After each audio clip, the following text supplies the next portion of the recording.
Gandang umaga mga ka-droid. Good morning, good morning. Ayan, araw tayo ngayon ng Lunes mga kababayan. Mga ka-droid.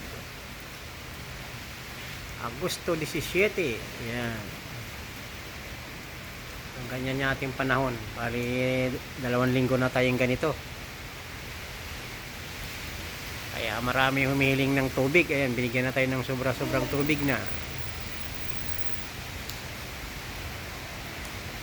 Sabi ng iba dati, kulang daw tubig sa Angat. Ngayon, sobra-sobra na yung tubig sa Angat ngayon. So ngayon, hiling na naman, magdasal na naman tayo na sana tumigil na. Di ba mga kababayan?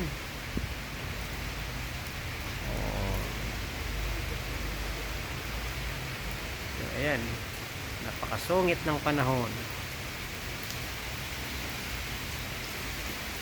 Kahapon, Sabado, sa Linggo, uminit-init. Pero maulap yun.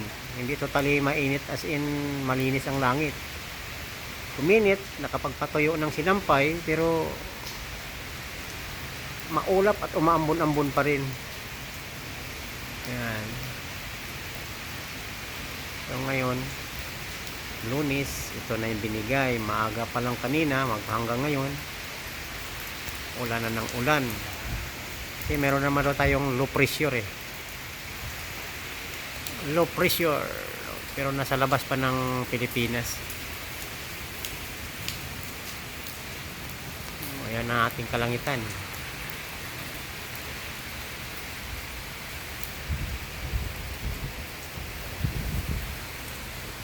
Hindi na tayo makapagpatayo ng sinampay nito. So ayan mga ka-drive, magandang umaga ulit sa inyo. Ingat-ingat dyan sa mga kapwa ko tsuper. Ingat, madulas ang daan. God bless, babu.